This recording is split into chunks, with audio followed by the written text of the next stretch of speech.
welcome back to another video. And this one's a little controversial because today what we're going to be chit-chatting about is why don't I enjoy K-pop anymore. Throwback to 2016 when K-pop was slowly entering into its golden period. I got into K-pop through Pinterest because I came across a few pictures of BTS, and obviously I didn't know anything about it, so I had to look it up, and I looked it up, and then and I went down the rabbit hole. And then fast forward to 2017. Okay, how can you fast forward just 1 year?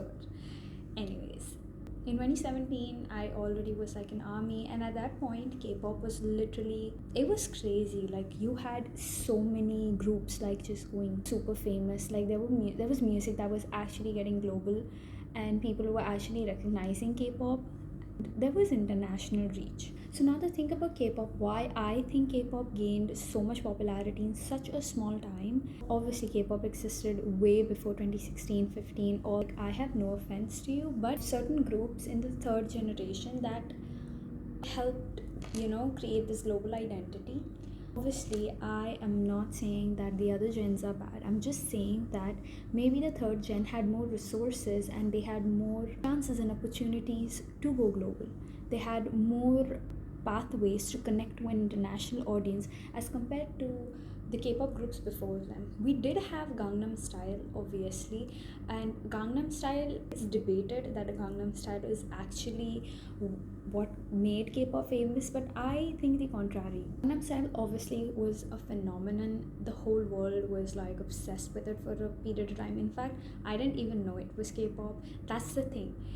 The song was definitely famous, but people didn't know it was a Korean pop song. When you're trying to create an identity, you need to know what your identity is, which is why I think that third generation did that job very well, especially BTS. And I was a hardcore K-pop stan. I loved all groups back then. I'm not going to name because it'll just start like fan wars and stuff like that. I don't want that.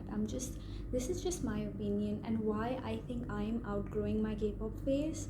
But like, I used to listen to all K-pop groups, and I had like I was definitely an army, like 100%, and I used to like simp over everything, and I was like the army who would stream and like be there on time. Like, you have to like be there for all the music video releases and all of that. Over time I grew out of it because of a couple of reasons. My biggest problem with K-pop now is that it feels AI generated. So the third gen of K-pop was surely its golden era, and I'm not saying the previous eras were bad. However, over time there was like a steep decline in the music quality.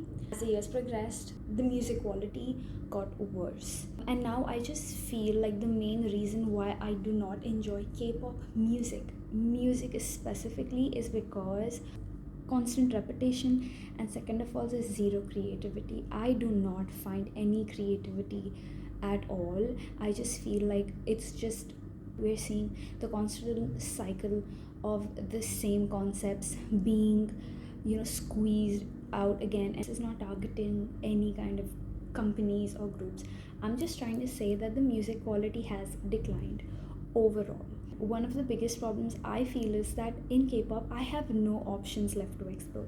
Like, for example, if I want to listen to hip-hop, even if I find certain hip-hop groups, there's nothing new for me that draws me to them. I do not find any form of connection to any K-pop group's music, right? So for example, New Jeans, I am not trying to hate them.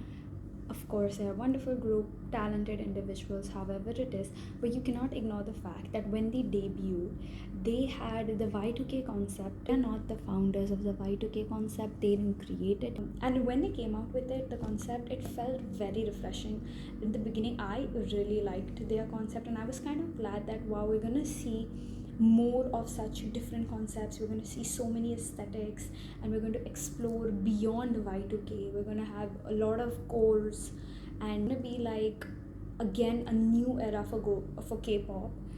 But the problem is, the Y2K concept is being squeezed out.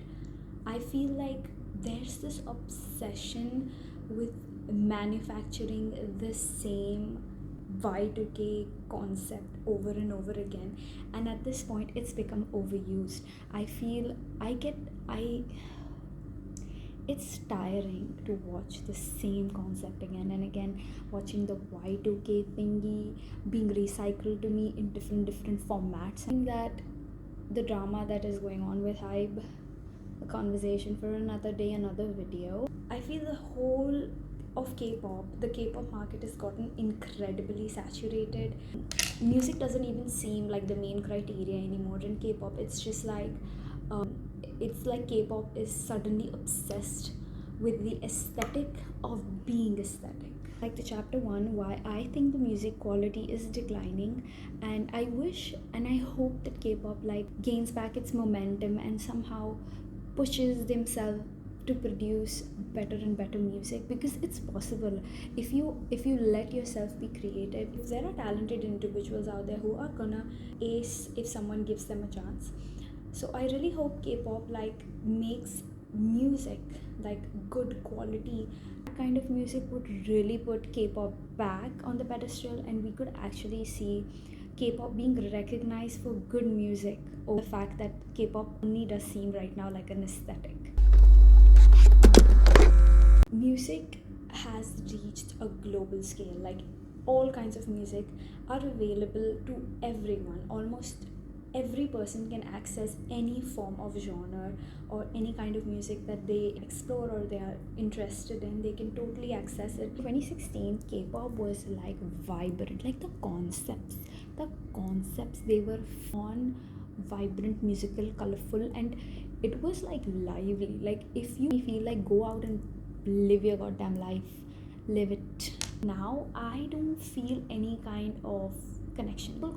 Concepts back from the third gen or the second gen were very different from the concepts that I'm seeing now. I feel like the music is either recycled or it doesn't have like any distinct imprint anymore. Like easy for me to like certain groups because they had certain messages to give, or even if they didn't have any messages, there was a vibe that they wanted to give, like a swaggy vibe or the girl crush concept, like what my mood is and what kind of music I want to listen to. But now it's really different. The demographic is not everybody. K-pop is now basically just targeting towards teens. So we as the older Gen Z, I don't know about others, but this is what I feel. Older Gen Zs cannot relate to K-pop anymore, which is why it's so hard for me to establish some kind of connection to any group. Like if I listen to one song now in K-pop, I don't go back to it. I just listen to it once and then I'm like, oh okay, I guess it's nice. But I don't feel like okay, I need to go back to it and listen to it. And the other thing is I'm constantly pushed with these K-pop songs repetitively on my TikTok, and it hurts my head listening to the same chorus again and again. But I guess that's what marketing is.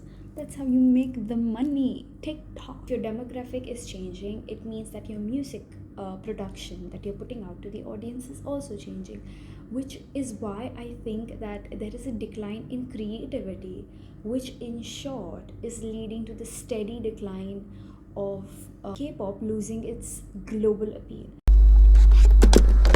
Chapter 3 is kind of an extension for chapter 1 as well, because music goes hand in hand with the concept, be it visual, be it audio. Concepts play a very big role in how music is perceived and absorbed by audiences, and I've been like noticing this especially since the fourth generation of K-pop has begun.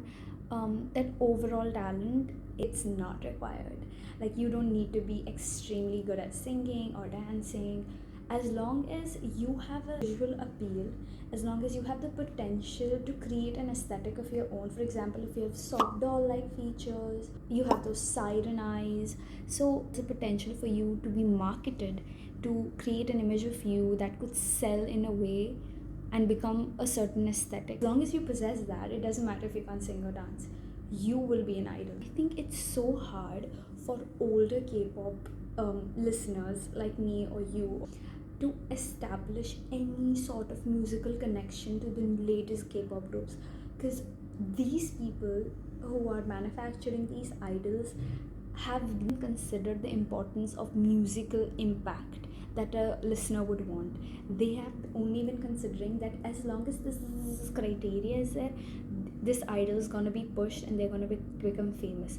But they don't realize that this fame is gonna be short-lived. If you want to create an impact that long lasts and your audience has a certain connection towards you, you have to give us something musical related. You need to give us sincerity, that you enjoy making music, that you are a musician. We aren't getting music from these groups or soloists or performers. We're watching beautiful, visually stunning performers trying to achieve perfection. Now the thing is, perfection is unachievable. Like, you can't achieve perfection. It's not under human nature to be perfect. Idols really need to connect with us through music and not through aesthetic.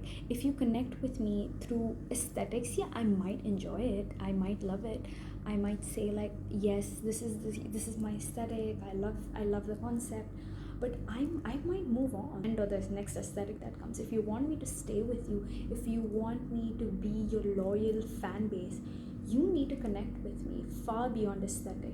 And I think this is one of the reasons why K-pop doesn't feel as though you can connect with it anymore. It's just a facade and an illusion sold to us.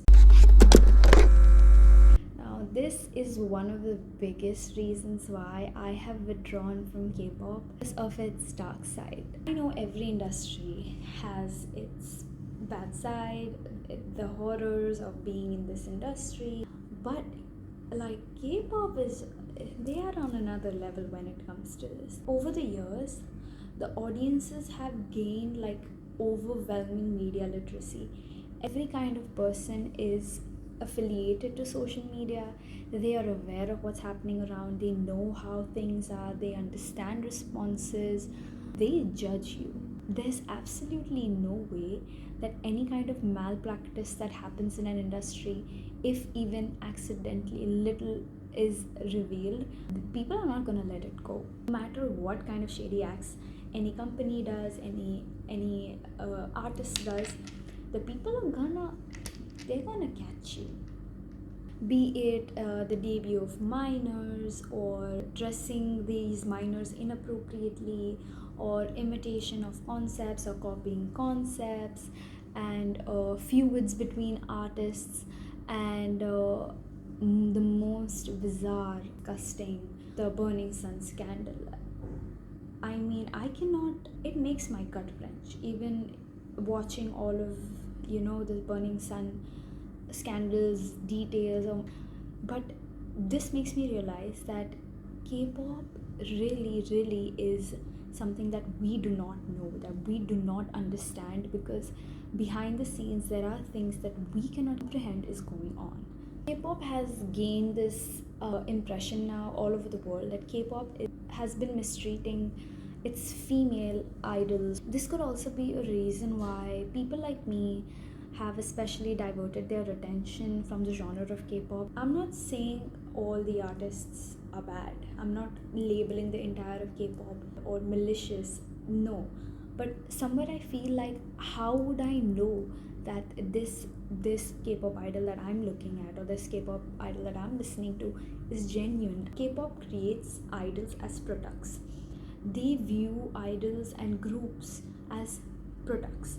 So these products are manufactured to market this idol outside, irrespective of this idol is like this in real life or not. So sometimes K-pop sells us this image of these artists being pure, genuine, wonderful people who are so kind-hearted and they would never do wrong, and that's the image that we buy immediately, because we have no clue what happens off camera. The moment this image is stripped down, the entire truth comes crashing down on us audiences, and we love these idols so much because of the image that is marketed to us. So when something like this is revealed, their mask is blown off, so it really takes us by shock, which is why I find it so hard to bring any trust, any kind of trust, or build any form of connection to a K-pop idol anymore. Illusion. And how am I supposed to judge? What do I do about this? Probably one of my biggest reasons why I'm withdrawing slowly from K-pop. everything has its own time to shine. Like every aspect in life reaches a certain point that its peak, its prime, and it does end. Every prime has to come to an end. I just feel like K-pop's prime is disintegrating very quickly.